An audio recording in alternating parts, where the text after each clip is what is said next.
MLA बंद कर दिया, अब दोबारा होते देते, फिर वे उसमें एमपी में इसके प्रसारण होता था, धार्मिक संध्या थी। इसका प्रसारण जो अब वे कल्चरल राइट के तौर पर, फिर दुकानों के तौर पर, ये तो सारा उल्टा ही हो गया सकता। इंडोर स्टेडियम जो ताना कोली इंडोर बास्केटबॉल स्टेडियम है, इंडोर स्टेडियम और आउटडोर गेम्स में टोटल 8 गेम्स उसमें हमने वो करवाई है, रखी भी। आज भी मैंने मुख्य अतिथि आए थे सरकार के प्रतिनिधि यहाँ जय वर्मा जी, उनसे मैंने रिक्वेस्ट की है कि उसमें बजट एलोकेशन जो है वो करवाएं ताकि उसका टेंडर लग सके। चल रहा है था, उसमें पाइपलाइन वगैरह चेंज हुई थी, वो पैसा उसमें यूटिलाइज हो।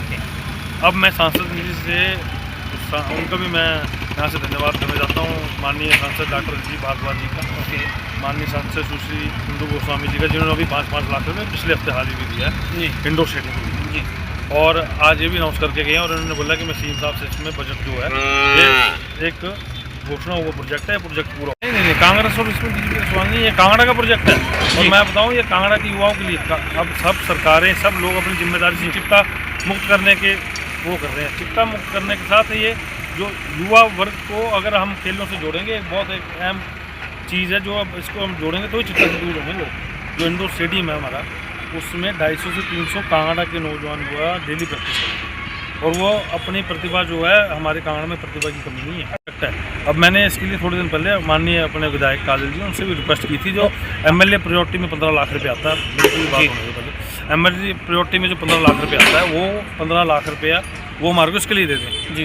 पर उन्होंने नहीं दिया, कहीं और बोला मैं वहाँ देना है। वो उनको लगा कि ये प्रोजेक्ट मुनीश का। वो मैंने बोला भाई ये मुनीश जी का प्रोजेक्ट नहीं है, ना किसी व्यक्ति विशेष का, हम सब कांगड़ा वासियों का प्रोजेक्ट है और युवा पीढ़ी के लिए है प्रोजेक्ट। मैंने एक्चुअली उसकी घोषणा कराई थी तो सब मेरे देते हैं, पर मैं बोलता हूँ हम वो नहीं, सारे और भी जितने जनप्रतिनिधि हैं जो भी सरकार का हिस्सा भी हैं वो भी, और सब इसमें आ गए हैं। जैसे हमारे सांसद मोदी हैं, माननीय प्रधानमंत्री मोदी जी की सोच जो है खेलों को विकसित भारत के साथ खेलों को आगे बढ़ाना है, मिलके इस इंडोर स्टेडियम को प्रोजेक्ट को पूरा करवाना है ताकि हमारी युवा पीढ़ी नशे चिट्ठी से बच सके।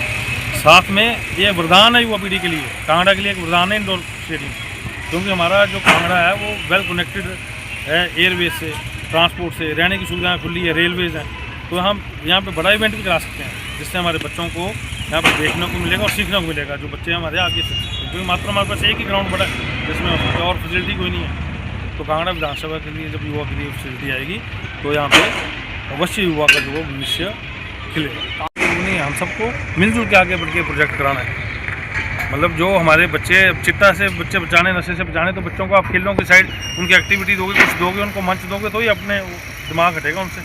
पढ़ाई के साथ साथ खेलने जो अवश्य हैं, जरूरी हैं। तो इसके लिए हम सब इकट्ठे हैं, ऐसा नहीं है कि विधायक जी वो भी इकट्ठे हैं, वो भी देंगे उसमें बजट, सब देंगे, सब मिलजुल के इस प्रोजेक्ट को पूरा कराएंगे। ये कोई व्यक्ति विशेष का प्रोजेक्ट नहीं है, कांगड़ा विधानसभा उसके युवाओं का, हिमाचल प्रदेश का प्रोजेक्ट है। इसको तो बंद ही कराना चाहिए, उसके लिए तो जितने हमारे बाकी जनप्रतिनिधि उनको इकट्ठा होना चाहिए और सब धार्मिक संस्थाओं को भी आगे आना चाहिए कि जो हमारा ये पर्व है इसमें हम प्रशासन से रिक्वेस्ट करेंगे, उनसे प्रार्थना करेंगे कि इसको आप धार्मिक आस्था के साथ जुड़े रहने तो, उसको मतलब दूसरी व्यापारीकरण, कमर्शलाइजेशन और नहीं है इसमें। हमारे को देखो 2 वर्ग परेशान हो गए मेजर, एक इसमें धार्मिक आस्था को भी ठेस पहुंच रही है, पहली बात। दूसरा, खिलाड़ी वर्ग पूरा परेशान है। अब इस ग्राउंड को ठीक होने के 26 जनवरी की गेमें कब कंप्लीट कराएंगे जब तक ग्राउंड इतना ख़राब है। तीसरा, व्यापारी वर्ग परेशान है, व्यापारियों को आगे काम नहीं, आपने मेला दे दिया तो सारा काम 10-15 दिन वैसे उन्होंने उनको बेला कर दिया।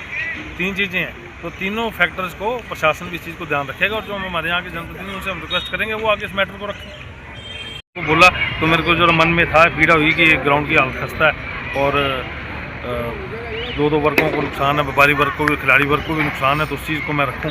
तो आपके माध्यम से मैं प्रशासन के आगे, डीसी साहब के आगे, एसडीएम साहब के आगे रख रहा हूँ, वो इस चीज़ पर गौर करें ताकि भविष्य में इस चीज़ को कैसे सुधार ला सकें और चीज़ को बंद कर सकें और इसको जो धार्मिक संध्या है उसी रूप में लेके आएँ। मेरी ये गुजारिश उनसे रहेगी और आप जो प्रेस के माध्यम से, प्रेस एक 4th पिलर है, प्रेस के माध्यम से आप लोग भी जो इस चीज़ को रखें ताकि ये चीज़ जो है, अभी तो हम अपने टूर्नामेंट में बिजी हैं।